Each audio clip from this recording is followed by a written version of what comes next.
Hello and welcome. It's 10 a.m. on Thursday, the 28th of August. You're tuned into our mid-morning newscast here on Arirang TV. I'm Mark Broome, coming to you from Seoul on a delightful late summer's day. Let's take a look at what's making the headlines.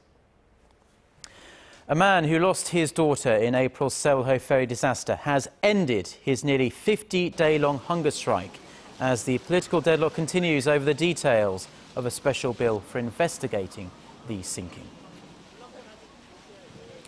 Korea extends its current account surplus run to a 29th straight month in July, helped by strong exports and a narrowing service account deficit. Plus, Ukraine has accused Russia of launching a new military incursion across its eastern border. Hopes are quickly fading that Tuesday's talks between their two presidents might mark a turning point in a 5-month-old crisis. Our top story this morning is right here in Korea, though, and a father whose teenage daughter died in April's Sewol-ho ferry disaster has brought to an end his nearly 50-day-long hunger strike, and he did so earlier on this Thursday. Kim Jong-oh had been staging a hunger strike in demand for an independent probe into one of the nation's deadliest maritime accidents that left nearly 300 people dead or missing. Last week, Kim had to be rushed to hospital from the site of his protest in Seoul's Gwanghwamun Square due to health reasons. He actually returned to the site the next day. Kim will hold a press conference in about an hour's time to explain the reasons behind his decision. And of course, we will bring you details on that press conference during our next newscast at noon, Korea time. Staying with the aftermath of the ferry disaster, and Korea's ruling party and the families of the victims failed to narrow their differences for a second time on Wednesday over a special bill that's supposed to investigate the causes of the sinking. The two sides have promised to meet again next week, but how many more meetings is it going to take before we see a compromise? Our Chae-Sun reports. Tensions had certainly waned compared to their first meeting 2 days earlier. Tell us anything you'd like. We will faithfully listen. Compensation is not very important to all the families. What's truly important is one thing, and that is finding the truth behind the accident. But after 3 long hours of talks on Wednesday, the ruling party and the families of victims from April's ferry disaster only managed to reconfirm their differences over a contested bill on probing the accident. The families reiterated their demand for a group of legal experts that they select have authority to investigate and indict. The Saenuri party, on the other hand, said it would violate the judicial system. After talks failed, the ruling party floor leader Lee Wan-gu said he feels mutual understanding is growing. The family representative, however, said no progress was made since the previous meeting and that they will meet again next Monday. Meanwhile, the opposition New Politics Alliance for Democracy, whose proposal for a 3-way negotiation with the ruling party and the families was rejected earlier this week, continued rallying at Gwanghwamun Square for a second day. If the ruling party is thinking about what's best for the people, it must resolve the Sewol-ho ferry bill within this week. Political discord over the ferry bill has paralyzed parliamentary affairs, delaying passage of major economy and reform-related bills. President Park Geun-hye and the ruling party have urged the opposition to prioritize the pending bills, but as more time passes, the prolonged logjam will likely become a bigger burden for the ruling side. Chae-Sun, Arirang News. Now to some more positive news on the economic front now, because Korea has posted a current account surplus every month for nearly 2.5 years now. The central bank says the nation logged a surplus of $7.91 billion last month.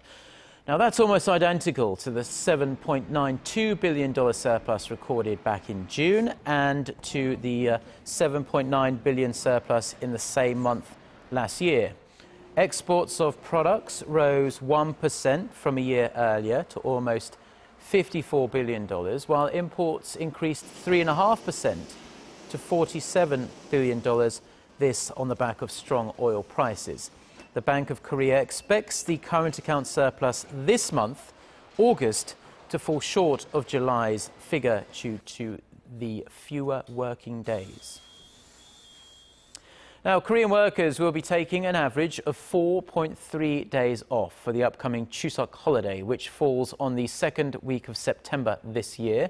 This is according to a survey of about 500 companies by the Korea Employers Federation, which also said the Chuseok bonus this year will come to an average of 932,000 won. That is roughly 920 US dollars. That's about $1 higher than last year.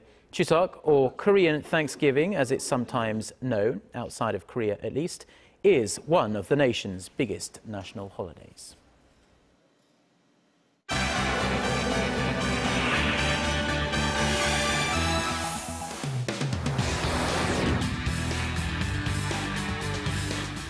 Time now for a look through the international headlines we're following on this Thursday morning. For that, we turn to our Eunice Kim standing by at the news centre. Good morning, Eunice. Hello, Mark. Now, only a day after the leaders of Ukraine and Russia seem to hit somewhat of a turning point after meeting in Belarus, Ukraine is making fresh and very serious allegations of yet another military intrusion across its eastern border. That's right, and it's fading what little glimmer of hope was gained in those talks to end the 5-month-long war raging between Kiev's forces and pro-Russian separatists. Our Yurian has this story. The House of Culture in the eastern Ukraine rebel stronghold of Donetsk consumed in fire. While some fled, some stayed to examine the damage. Locals there say the fire killed one and left a few others wounded. This comes as Ukraine accused Russia of new military incursions on Wednesday, the latest development in 5 months of fighting between Ukrainian government forces and pro-separatist rebels. Russia has constantly denied accusations it is supplying weapons and sending soldiers to help the rebel forces.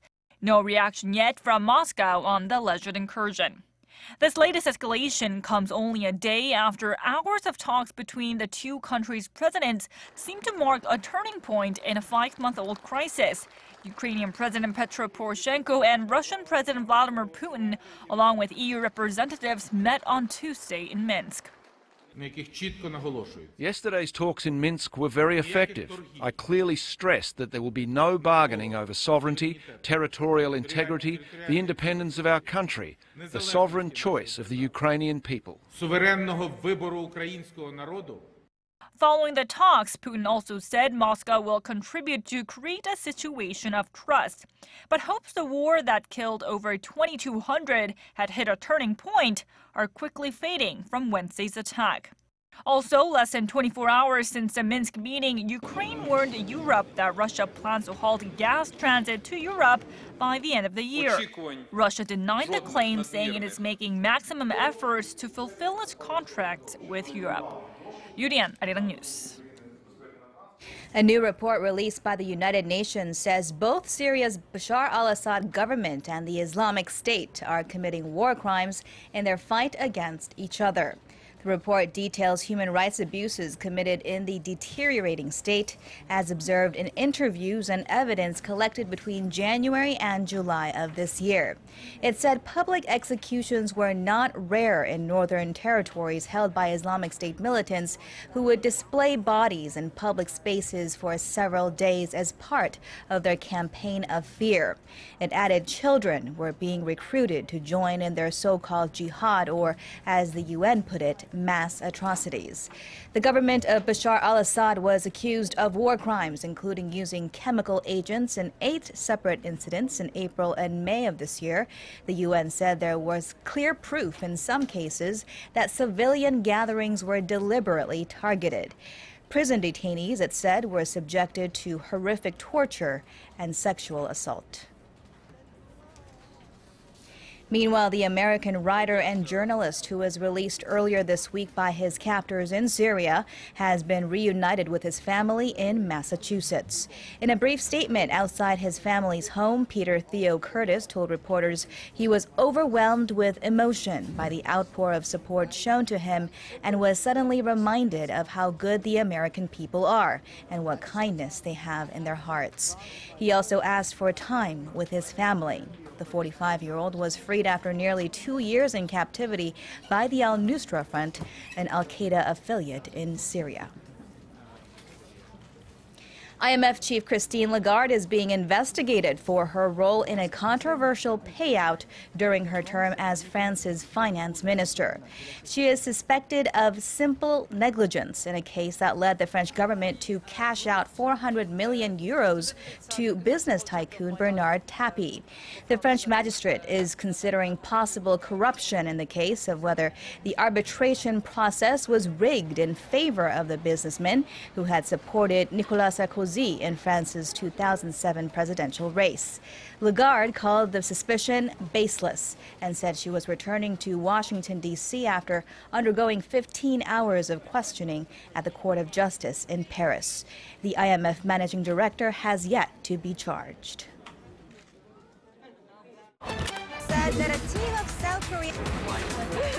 Get connected to Korea and the world. Join us every weekday for the latest developments out of Korea, Asia, and beyond. On air, on your mobile, and online, we lead the way every day. Arirang News. To try and resolve the crisis in Ukraine, the European Union also offers $15 billion.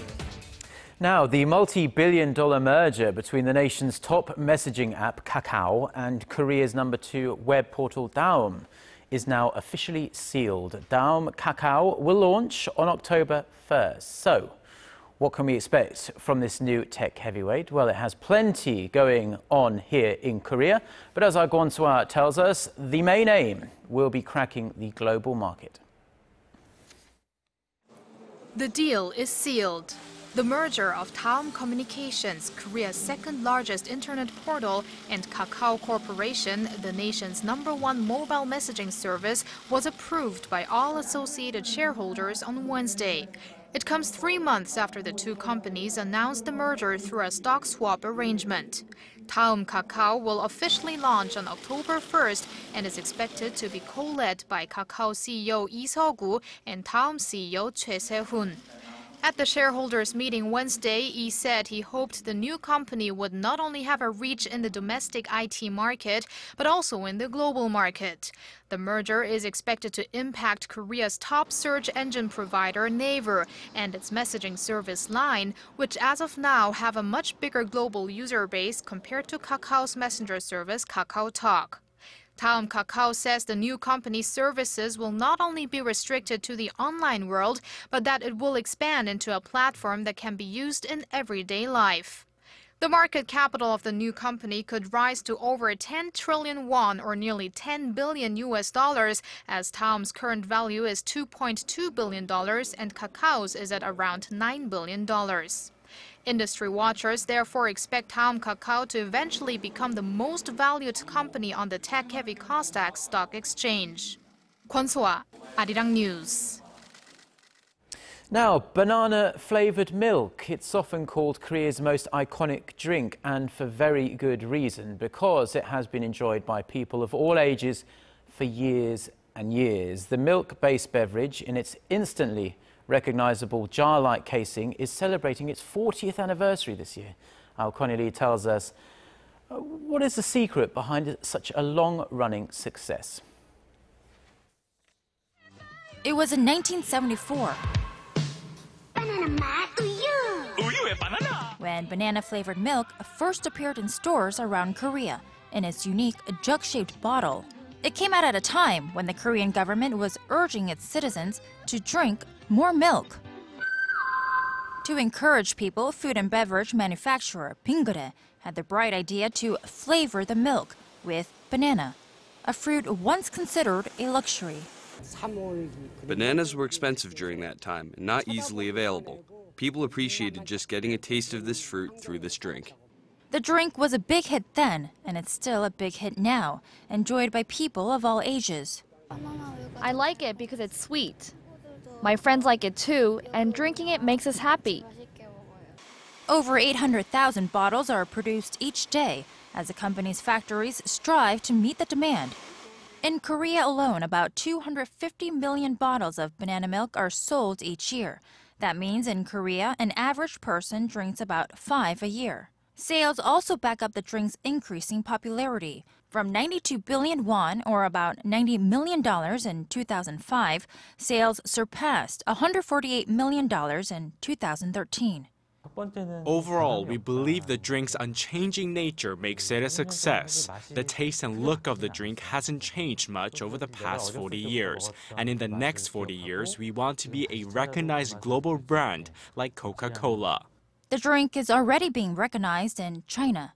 Exports were a mere 500 million won in 2009, but they reached 15 billion won, or about $14.8 million last year.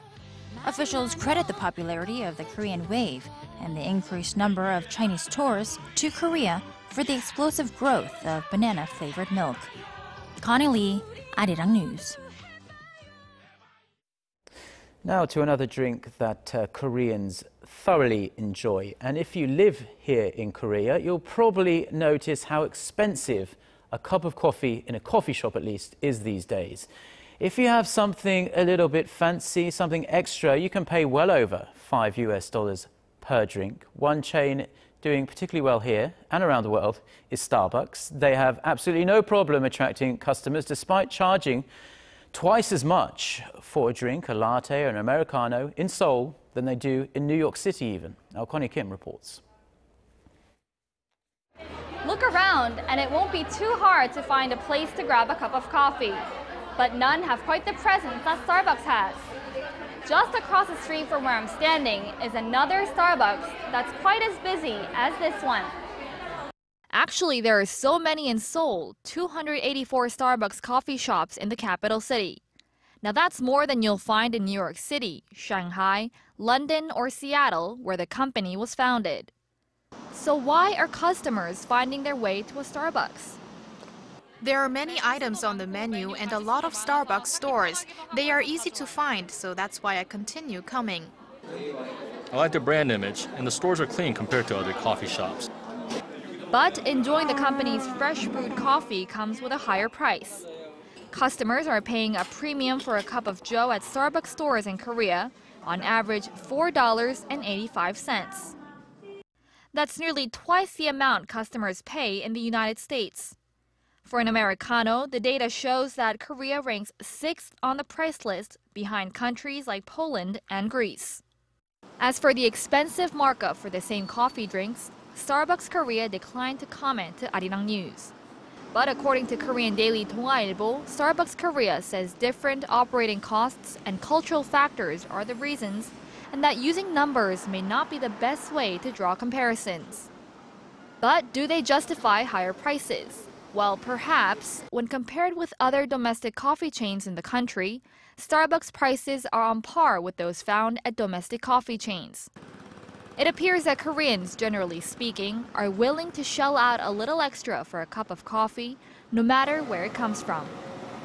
Connie Kim, Arirang News. Now, Korea's leading orchestra, the Seoul Philharmonic, has made its debut at the world's largest classical music festival, the BBC Proms. The orchestra wrapped up their European tour with the performance at the 120-year-old festival that features some 80 concerts every single summer. Our cultural correspondent Park Ji-won, who's very lucky to be travelling with the orchestra, filed this report from London. The BBC Proms is one of the world's greatest classical music festivals, founded back in 1895.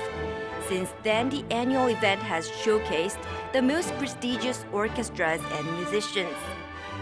This is where the Proms concerts are held every evening from the month of July through September, all broadcast live on BBC Radio 3. And the Seoul Philharmonic Orchestra makes its debut here at the Proms this summer as the first Korean orchestra to take part in its 120-year history. Maestro Jung Myung-hoon, who's led the orchestra since 2005, nurturing it to become one of Asia's best while at the helm, says he's excited to meet the audience members at the Proms. It is a great honor to be asked to participate in this festival. And it is a recognition of the quality of the orchestra. But I think as performers, once we start a concert, all those things don't matter. It's just that public.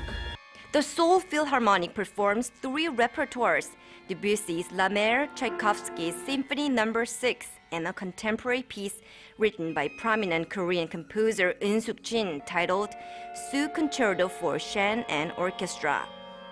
This piece is very abstract, but they have so amazing, so thousand colors between the chord harmony, between breathing.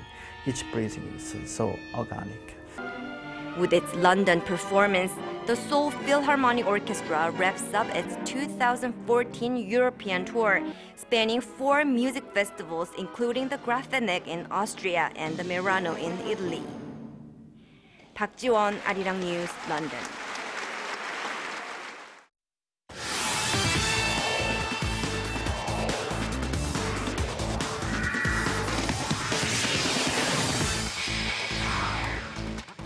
And a good Thursday morning to you all as we kick things off with the Incheon Asian Games, which is just around the corner. And on Wednesday, the officials got together to hold a press conference to discuss some of the events set to take place during the opening and closing ceremonies. With the theme of Asia as one, the opening and closing ceremonies during the 2014 Incheon Asian Games is set to be filled with some of the biggest names in Korean entertainment. Officials predict that the opening and closing ceremonies will haul in the biggest revenue and should be one of the biggest festivals anyone has seen. Meanwhile, the Korean Olympic Committee stated that the largest number of Korean athletes and delegation will be in Incheon this September, with a total of 1,068. And now moving over to the Korean national football team, who is still without a head coach right now, but Lee Young-soo, the head of the technical committee, is optimistic. According to Lee Young-soo, he's currently in talks with 4 to 5 candidates and is at the negotiation stages as well. He stated that although it's highly unlikely that a permanent head coach will be signed by the time the September friendlies take place, he's going to make sure the new head coach will be available by October's friendlies. Now, this comes after negotiation with Bert Van Marwijk broke down last minute. And now moving on to some Wednesday night's KBO action, the Hanwha Eagles continue their winning ways, beating the NC Dino 7-3 with the Lotte Giants crushing the Samsung Lions 11-4, and the Tucson Bears continue to struggle as they lose to the LG Twins 5-1. Meanwhile, take a look at the Kia Tigers take on the Nexen Heroes.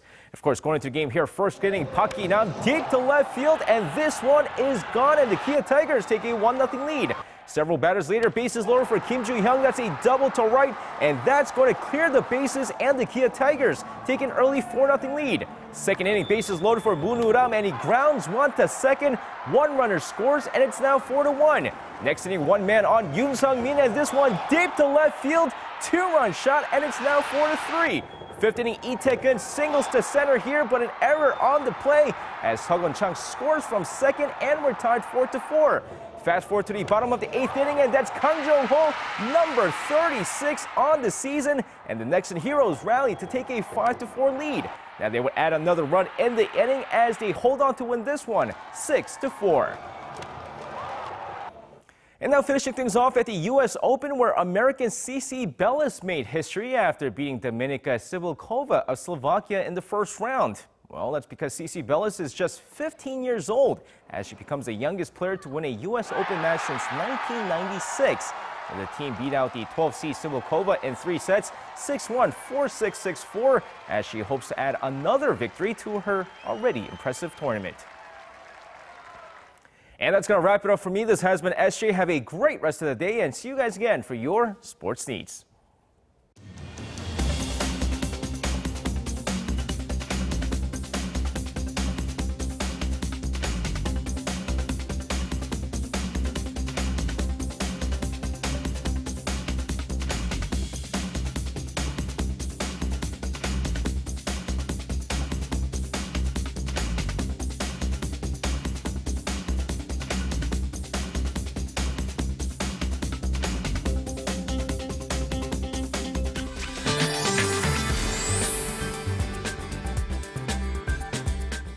Rain clouds have been dropping heavy to moderate showers to southern coastal regions and Jeju Island from yesterday. So up to 60 millimeters of additional rain is in store for the southern coastal areas, while Jeju will see 30 to 80 millimeters of showers throughout the day, and it could be accompanied by thunder and lightning. But it's looking sunny and bright here in Seoul. In fact, upper parts of the nation will see sun throughout the day with warm highs, but it will be a cooler day cloudy for regions down south, so let's take a closer look.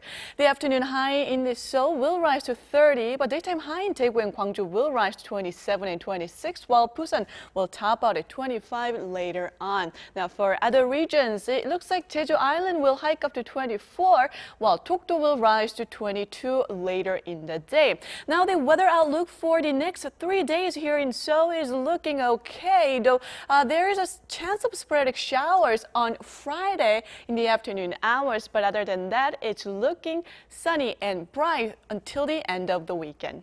Well, that's all for Korea, and here's the international weather for viewers around the world.